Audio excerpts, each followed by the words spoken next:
کافی عرصے پہلے کی بات ہے کہ کسی ملک میں ایک بادشاہ حکومت کرتا تھا۔ وہ بڑا نیک دل تھا۔ وہ اپنی ملکہ جس کا نام سمیرہ تھا اسے بہت پیار کرتا تھا۔ وہ اکثر ملکہ کو اپنے ساتھ شکار پر لے جاتا۔ ملکہ کو بھی بادشاہ سے بہت محبت تھی۔ بادشاہ جب بھی کوئی کام کرتا اکثر ملکہ سے مشورہ کرتا اور بعد میں اپنے وزیروں سے۔ اس کے وزیر نہایت ذہانت اور وفاداری سے بادشاہ کو مشورہ دیتے۔ اس طرح سلطنت کا نظام بہت اچھا چل رہا تھا۔ لوگ بھی بادشاہ سے بہت خوش تھے۔ بادشاہ کا ایک بیٹا اور ایک بیٹی تھی۔ شہزادے کا نام شہزادہ یاسر تھا اور شہزادی کا نام پاریہ تھا۔ رات کو جب بادشاہ اپنی خوابگاہ میں آیا تو ملکہ نے بادشاہ سے کہا کہ میں سوچ رہی تھی کہ ہم کچھ دنوں کے لیے کہیں سیر کو نکلے، مگر آپ آج کل مصروف نظر آ رہے ہیں۔ بادشاہ نے کہا کہ ہم خود سوچ رہے تھے کہ کہیں سیر کو جائے، مگر ہماری مصروفیت ہی ایسی ہے جو ختم ہونے کا نام نہیں لیتی۔ ملکہ نے کہا کہ میں شہزادہ یاسر کو ساتھ لے جاتی ہوں اور کچھ دنوں کے بعد واپس آ جائیں گے۔ بادشاہ نے کہا کہ اچھا، کل صبح ہم تمہارے جانے کا انتظار کرا دیں گے۔ اگلے روز ملکہ شہزادے یاسر کو ساتھ لے کر محل سے روانہ ہو گئی۔ وہ محل سے دور ایک جنگل میں قیام پذیر ہوئے۔ شہزادہ یاسر نے ملکہ سے کہا، امی حضور شکار کا بندوبست ہو چکا ہے۔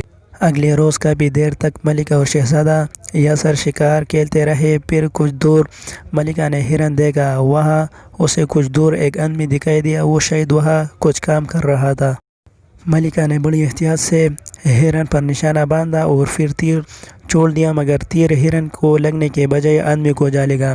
ملکہ نے فوراً ہی محافظوں کو دوڑوایا کہ وہ جلدی سے آدمی کی مدد کرے، مگر محافظوں کے پہنچنے سے پہلے آدمی مر چکا تھا۔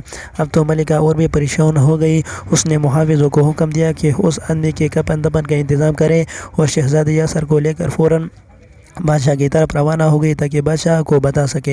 محل میں پہنچتے ہی ملکہ اور یاسر بادشاہ کی خدمت میں حاضر ہوئے۔ بادشاہ نے ملکہ سے کہا، کیا بات ہے؟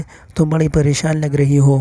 ملکہ نے ساری بات بادشاہ کو سچ سچ بتا دی۔ اب کیا ہوگا؟ بادشاہ نے ملکہ سے پوچھا۔ ہوگا تو وہی جو خدا کو منظور ہوگا۔ ہم اپنے وزیروں سے مشورہ کریں گے، کوئی نہ کوئی حل نکل آئے گا۔ بادشاہ نے اپنے تمام وزیروں کو حاضر کیا اور ان سے باہم مشورہ کیا۔ سب وزیر بہت پریشان تھے کیونکہ وہ جانتے تھے کہ بادشاہ بہت انصاف پسند ہے اور وہ مجرم کو سزا ضرور دیتا ہے۔ یا صرف ایک صورت تھی کہ جو شخص مرا ہے اس کے گھر والے انصاف کے لیے نہ آئے، مگر یہ بھی ممکن نہ تھا۔ تمام وزیر بہت گھبرائے ہوئے تھے۔ بادشاہ ان سے خوب واقف تھا، اس لیے خاموش تھا۔ پھر وہی ہوا جس کا ڈر تھا۔ بادشاہ کے حضور ایک عورت درخواست لے کر حاضر ہوئی۔ وہ انصاف کے طالب تھی۔ بادشاہ نے ملکہ کو بلا بھیجا۔ پھر اس عورت سے مخاطب ہوا کہ یہی وہ عورت ہے جس نے تمہارے شوہر کو قتل کیا ہے؟ بادشاہ نے پوچھا، جی یہی وہ عورت ہے۔ عورت نے اقرار کیا جانتی ہے یہ عورت کون ہے؟ وزیر نے اس سے فریادی عورت سے پوچھا، جی نہیں۔ عورت نے جواب دیا، کیا اس عورت کی تمہارے ساتھ کوئی دشمنی تھی؟ وزیر نے پھر اس فریادی عورت سے سوال کیا، جی نہیں، بلکہ میں نے اس کو پہلی کہیں دیکھا ہی نہیں۔ عورت نے کہا، پھر اس عورت نے تمہارے شوہر کا قتل کیوں کیا جبکہ نہ یہ تمہیں جانتی ہے نہ تمہارے شوہر کو؟ وزیر نے ملکہ کی طرف دیکھا اور ملکہ کی طرف اشارہ کرتے ہوئے فریادی عورت سے پوچھا، مجھے کیا معلوم اس نے کیوں کیا؟ مجھے تو بس اتنا پتہ ہے کہ اس عورت نے میرے شوہر کا قتل کیا ہے۔ اب مجھے انصاف چاہیے اور تیرا کام ہم میں عدل کرنا ہے۔ اب تو ہی انصاف کر۔ عورت پر یاد کرتے کرتے رو پڑی۔ بادشاہ کچھ لمحے تو خاموش رہا۔ پھر بادشاہ نے تیر کمان لانے کا حکم دیا۔ اپنی کرسی سے نیچے اترا، پھر تاج اتار کر کرسی پر رکھا اور تیر و کمان عورت کے ہاتھ میں دے دیا۔ پھر اس سے کہا، اس عورت نے تجھے بیوہ کیا ہے، تو بھی اسے بیوہ کر دے۔ بادشاہ نے اپنے طرف اشارہ کرتے ہوئے کہا، یعنی مجھے مار دے۔ یہ آپ کیا کہہ رہے ہیں؟ بادشاہ سلامت، یہ عورت آپ کی ملکہ ہے؟ بادشاہ نے کہا، ہاں۔ پھر اس عورت نے کہا کہ میں نے اپنا حق معاف کیا ہے۔